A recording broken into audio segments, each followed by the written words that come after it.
So you have your mini lessons coming up soon, and one of the things that you need to do is choose a task to go with the objective that you want to teach. This video is going to give you some ideas about how to find rich tasks that work well with the investigative approach. Sure, you could type your topic into Google, but most of the time the websites that it returns are just going to be practice and not rich problems like we've been talking about. So I have prepared this document that you will find in Canvas that is going to give you some ideas of how to do this and how to find investigative tasks. So if you know what standard you already want to teach, then you will just go straight to the SOLs that are broken up by grade level. If you're not sure, you can go to the combined standards document, which I've listed here, Control F, and maybe search for a couple of topics that interest you and find out what grade level they match to. Remember, we want to try to do a 4th through 8th grade standard because we are in the class focused on those grade levels.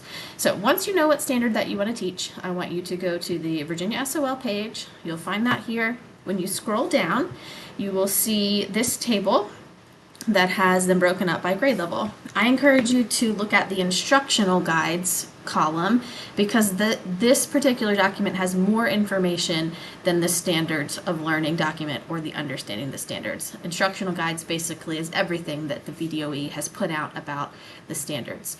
So once you click on that, you will open up to a huge document.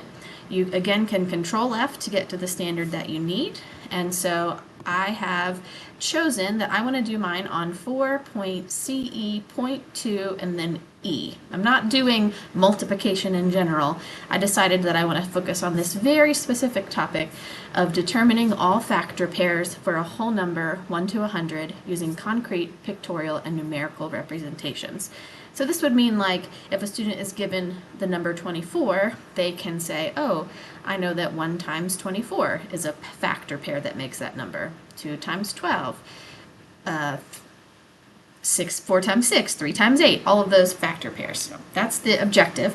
If you scroll down underneath the standards, there will be more information such as understanding the standard, and this is the part that's for the teacher to get it.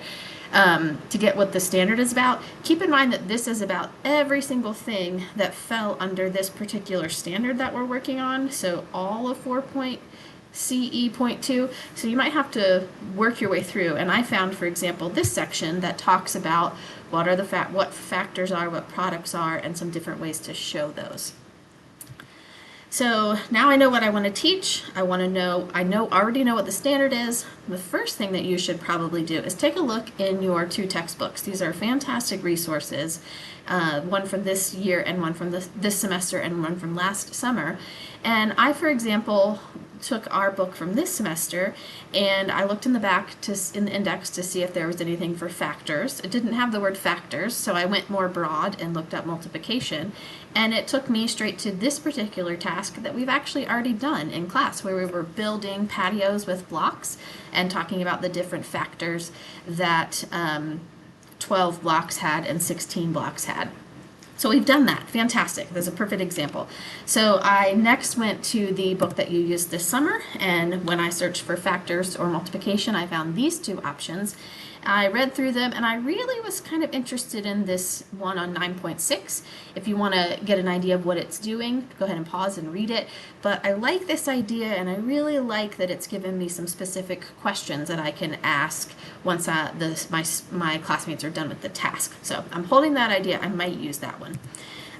There are other places that I would probably look before I chose one. These next 2, the VDOE site and the Bridging for Math Strength, both of those are correlated to the 2016 SOLs, so you won't find the exact numbers that you're looking for, but a lot of the same content is there, and they are just really good resources that you can trust.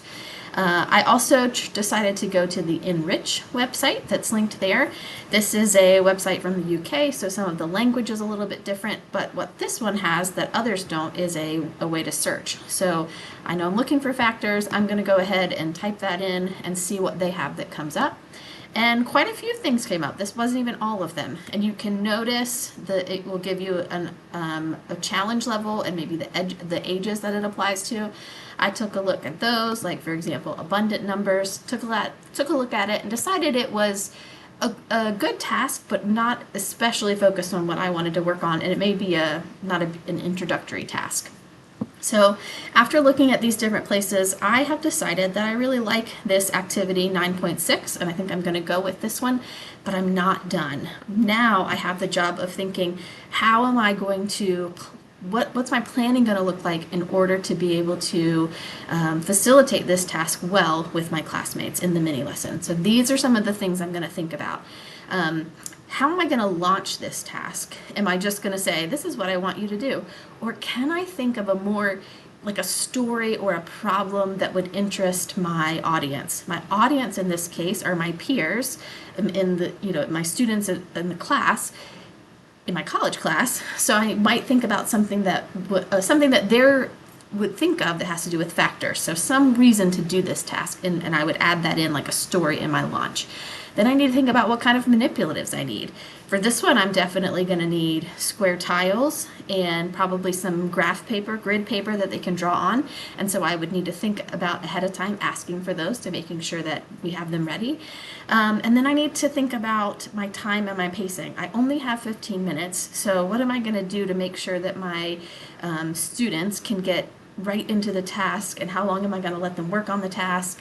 Then what kind of questions am I going to think about? And this particular task already has some really good questions, so I'll probably use some of those, but think about which ones are most important. And then finally, I'm going to anticipate. What do I think that my students are going to do, and how am I going to